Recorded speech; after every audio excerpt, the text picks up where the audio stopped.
It's a great bit of kit, it's easy to use, it's cheap to run, it'll work in the wet or the dry, and it's pretty much bomb-proof really.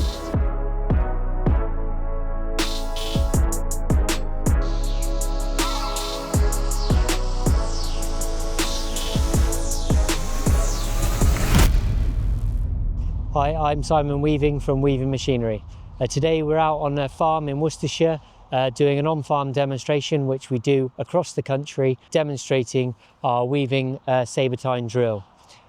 This is the second reincarnation of the Sabre drill.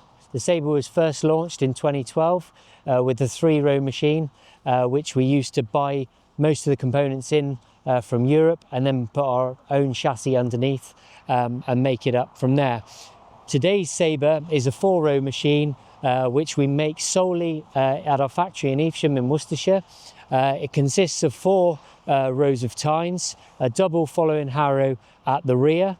We've got our wheels in the middle so we get better contour following front to back. Depth control is done on a hydraulic ram with aluminium spacers, so 2 oranges and a blue or 2 oranges and a green is for drilling serials. The machine is actually quite unique. Most tine drills on the market are pretty rigid when they're drilling down the field. The Sabre Tine itself works on a pivoting system, so as well as your contour following front to back, you've also got 2 main pivots here on the drill, and then the toolbar has got 6 degrees of sideways movement left and right, so it can contour follow down the field a lot better. We have our Arable type metering unit, which is our own. It's built by ourselves. It's 50% bigger, so this means that you can get more seed, i.e. peas or beans, without having to lower your forward speed. They're fully isobus ready, electric metering, and they also come as standard with a direct drive Carreri hydraulic fan. We have the hoppers made in Newark for us. It's a graphite grey plastic hopper, anti-static inside so the seed can flow better, and it holds 1.5 tons of seed. The Sabre range goes from 3 all the way up to 8 metre mounted. We also do a front tank version which you'll hopefully see back at the factory later on. So we're on an on-farm demonstration today, not far from the factory in Worcestershire. It's actually on a dairy farm, the Ike family. They are milking 650 cows. They have asked for a demonstration of the Sabre Tine because they are looking for a more rigid tine drill. They've got one of our older models, which is the standard weaving tine cultivator. The field we're in is actually on very heavy clay. It's after a 2-year grass lay. It's come up a little bit lumpy, but the Sabre is cutting through it, placing the wheat seed at 210 kilos a hectare, and then after it's been drilled it'll just be rolled with a set of Dalbo paddle rolls. As you can see, as the drill comes past, the Sabre Tine is a thinner tine than a standard tine drill, but it's also a more rigid tine. It's on rubber torsion blocks, and because it's more rigid, it means that we can put the seed in a row a lot neater and thinner than a standard tine drill. It's not just spraying it into the soil, it's leaving it in a nice neat row. The Sabre also runs on a 166 row spacing, or in old money 6 3/4, which now is the weaving standard row spacing across our disc drills and our tine drills. So we're drilling in at about 50 mil deep, and then it will just be gently rolled down after drilling.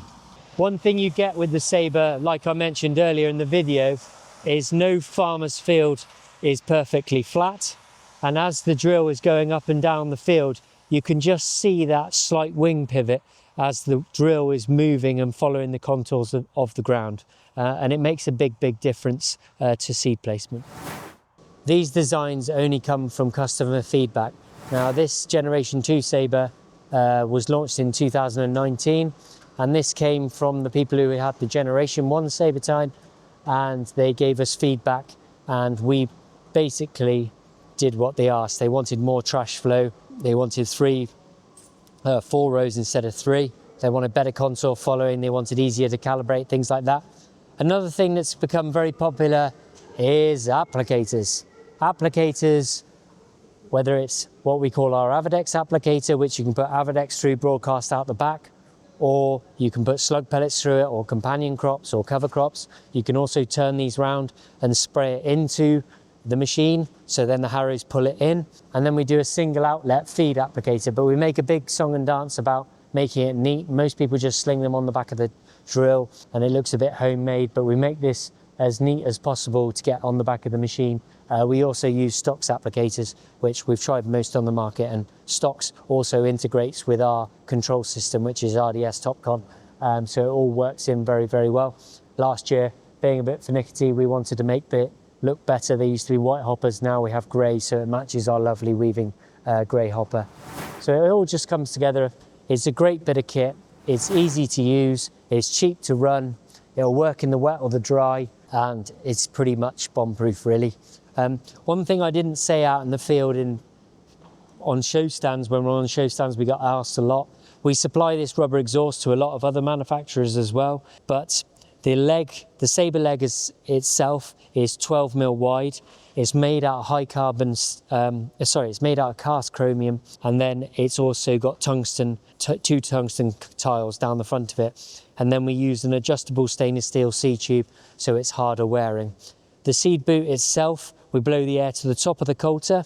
We let 50% of the air out, so then the seed free falls into the slot and stops it bouncing back out the slot. And then our zigzag following harrows at the back just cover it back over to leave a nice level finish. I know it was a bit knobbier out in the field earlier, but that's after grass. It's always going to come up a bit rooty and a bit bally, but it's done a good job, and they will roll it after they've finished drilling. They are all isobus ready. We also now use a pressure switch.